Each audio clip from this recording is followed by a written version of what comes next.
Imagine a year where 10,000 scientific papers, published and peer-reviewed, suddenly vanished. Not because they contained errors, but because we discovered they were fraudulent. That's exactly what happened in 2023, setting an alarming new record and shaking the very foundation of trust in our academic institutions. We inherently rely on science to bring us truth, to guide our understanding of the world, and to drive innovation. But lately, a darker undercurrent has emerged, threatening to erode that crucial integrity. When we talk about scientific fraud, we're not talking about someone trying to get rich quick through deception. Instead, it's about individuals and groups leveraging dishonesty and false representations to gain academic acclaim. More publications, higher citation counts, and ultimately, better career prospects. This academic deceit manifests in a few critical ways.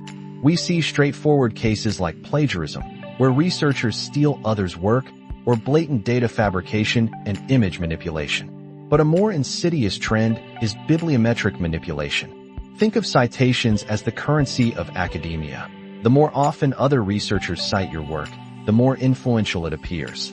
So, some people artificially inflate this by extensively self-citing their own work, creating citation cartels, where groups of colleagues agree to cite each other excessively, or even using coercive citation, pressuring others to cite irrelevant papers.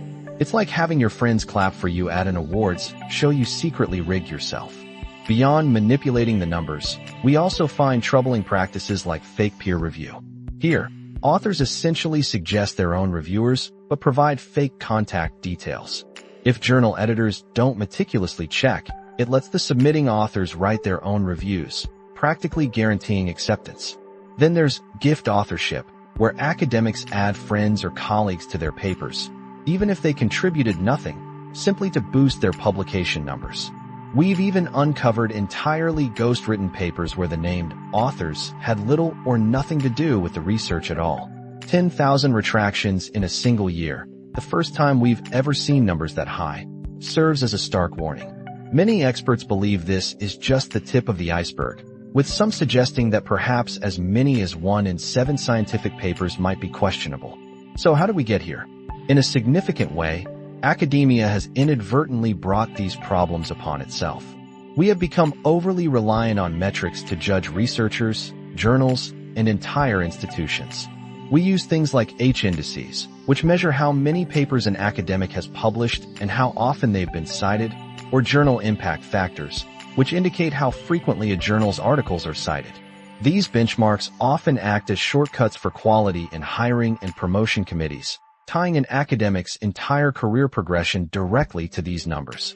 This creates a perverse incentive, a classic example of Goodhart's law.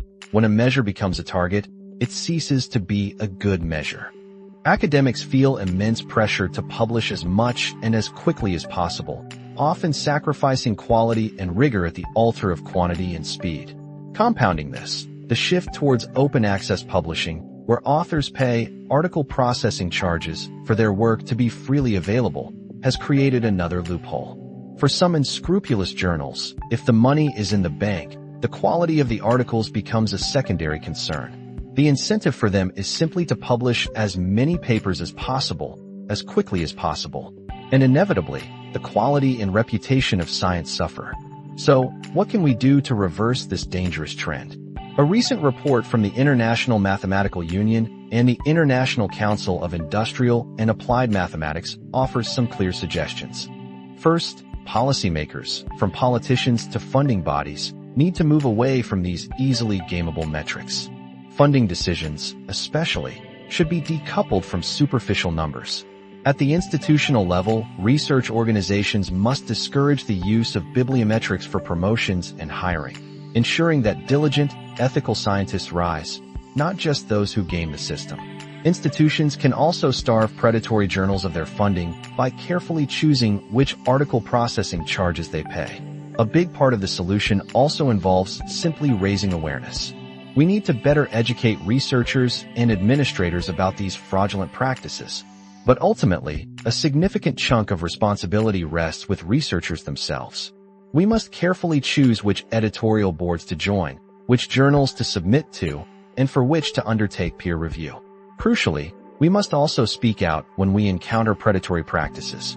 This often takes immense courage, as whistleblowers frequently face reprisals. That's why we absolutely must foster a culture where institutions protect and support those brave enough to speak the truth. The future of good science depends on whether we allow ourselves to be swamped by a rising quagmire of poor quality studies, or if we can collectively turn back the tide. It hinges on the integrity of individual researchers and the awareness and support of the organizations that facilitate and fund scientific endeavor. What do you believe is the most crucial step we need to take right now to restore trust in science? We always appreciate you listening and sharing your thoughts.